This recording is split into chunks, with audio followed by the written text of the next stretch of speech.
गीता माता की, वृंदावन बिहारी राम। उद्धरेत आत्मना आत्मानं न आत्मानं अवसादयेत्, आत्मैव हि आत्मनो बन्धुरात्मैव रिपुरात्मनः।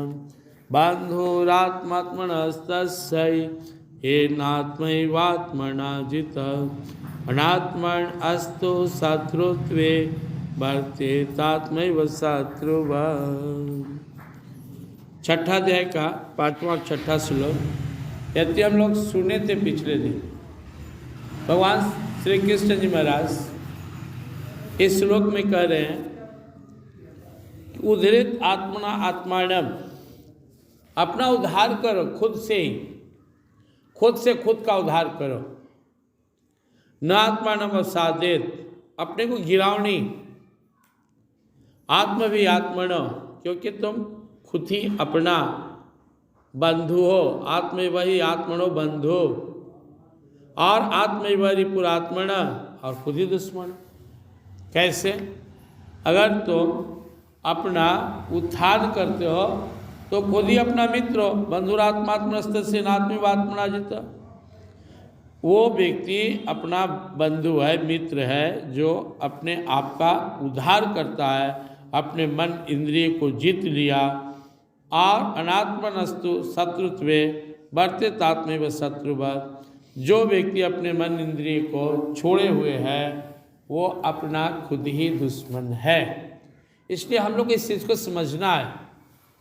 यहाँ हम लोग बैठकर भजन कर रहे हैं, क्या कर रहे हैं? मित्रता। और इस सत्संग से दूर भाग गए, छोड़ दिए, तो क्या हम अपना ही दुश्मन बन गए, क्योंकि हम इससे दूर हो गए।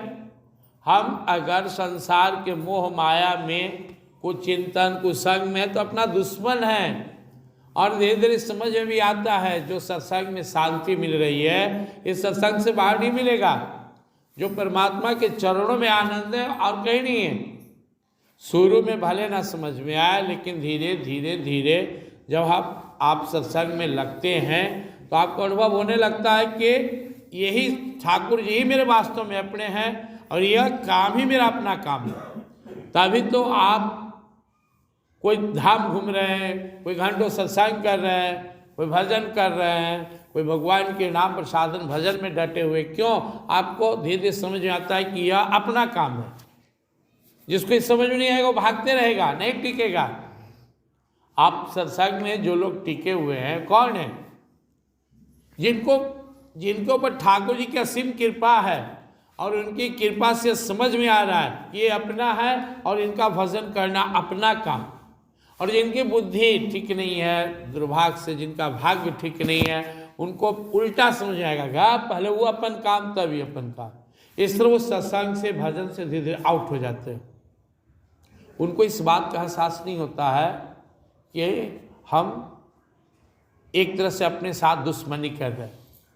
क्योंकि भगवान कहते हैं कि आप ही अपना मित्र हो और आप ही शत्रु हो।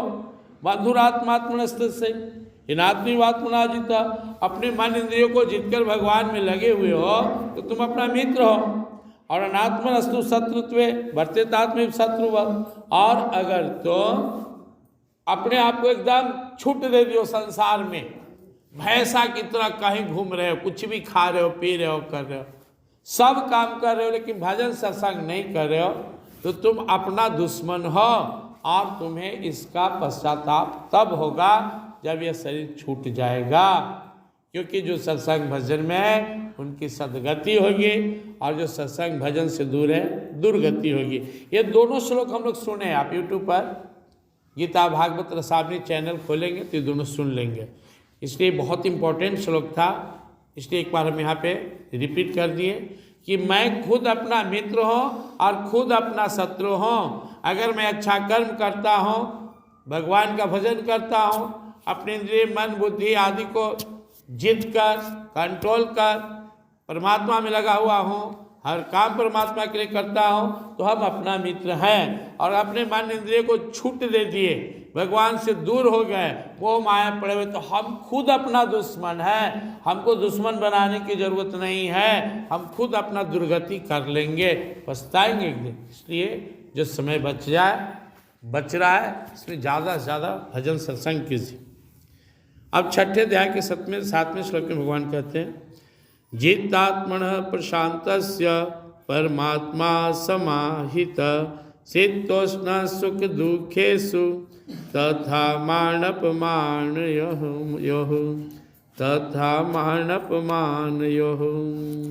जितात्मनः, जिसने अपने आप को जीत लिया, प्रशान्तस्य, और अंदर में परम शांति को प्राप्त कर लिया, परमात्मा समाहित, परमात्मा में जिसकी स्थिति है, जो परमात्मा से जुड़ा हुआ है, शीतोष्ण सुख दुखेषु तथा मान अपमान्य, और अब जिसमें क्षमता आ गया कि सुख दुख मान अपमान में भी निर्विकार है, कोई असर नहीं उस पर,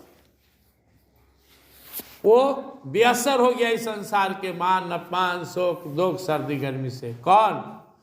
जो जितात्मन है, अपने आप को जीत लिया और खुद को परमात्मा से लगा लिया, उसे असर नहीं होगा। जैसे इस मजबूत छत के नीचे बैठे व्यक्ति पर धूप का, बारिश का, बाहर का कोई असर नहीं पड़ेगा। उसी तरह से जो प्रभु के शरण में हो गया, परमात्मा से जुड़ गया, परमात्मा में ही जिसकी पूर्ण स्थिति हो गई, अब उसे संसार का जो त्रय ताप है नहीं उसको सताएगा, प्रभाव नहीं डालेगा। हम तभी तक दुखी हैं, हम तभी तक सुख दुख अनुभव करते हैं, मान अपमान सर्दी गर्मी, हम तभी तक व्यथित होते हैं संसार से, जब तक हम अपने स्वरूप को नहीं जाने, अपने आत्मा परमात्मा से नहीं जुड़े। जब हम परमात्मा से जुड़ जाते हैं तो फिर संसार का कोई असर नहीं पड़ेगा, क्योंकि शरीर से हम परे हैं, लेकिन गलती से भ्रमवासी शरीर को अपना सब कुछ मान लिया, लगता हम शरीर हैं, हम हैं शरीर से परे।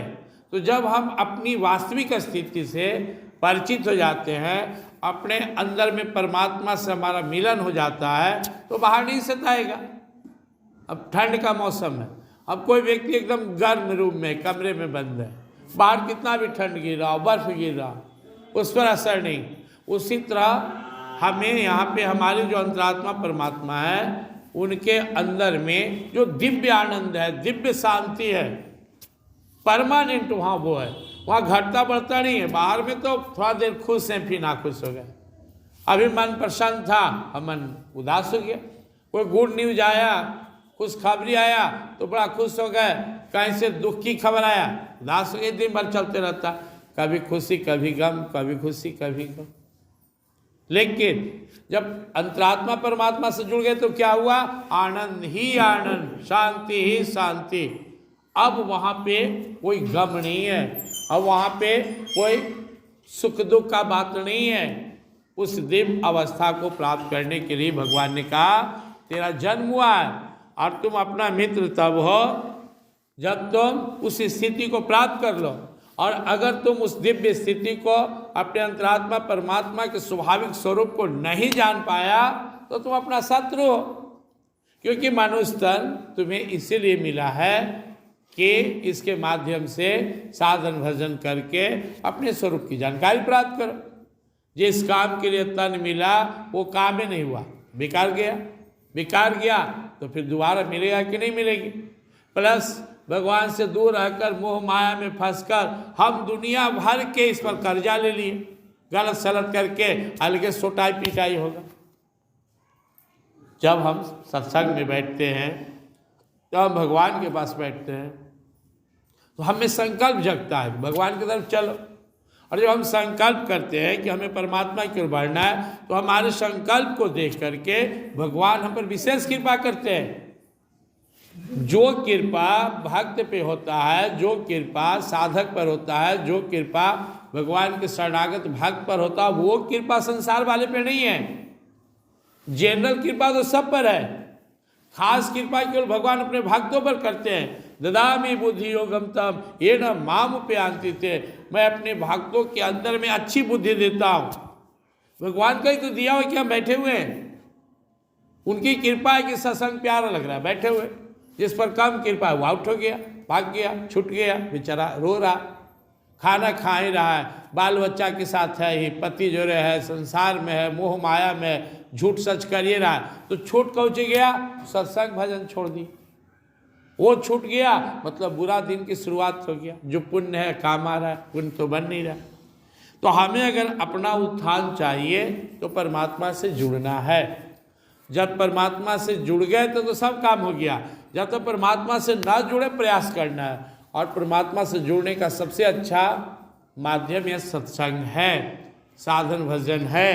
इसलिए भगवान कहते हैं कि तुम अपना मित्र बनो, अपने आप को जीतो, परमात्मा से जुड़ो, साधन भजन करो और उस परम शांति को प्राप्त कर लो, जिसको प्राप्त करने के बाद सिद्ध उष्ण सुख दुख मान अपमान का तुम पर कोई प्रभाव ना पड़े। अगले श्लोक में भगवान और लक्षण बताते हैं कि और कौन कौन गुण आ जाएगा। पूरी वृंदावन बिहारी लाल सत सनातन धर्म की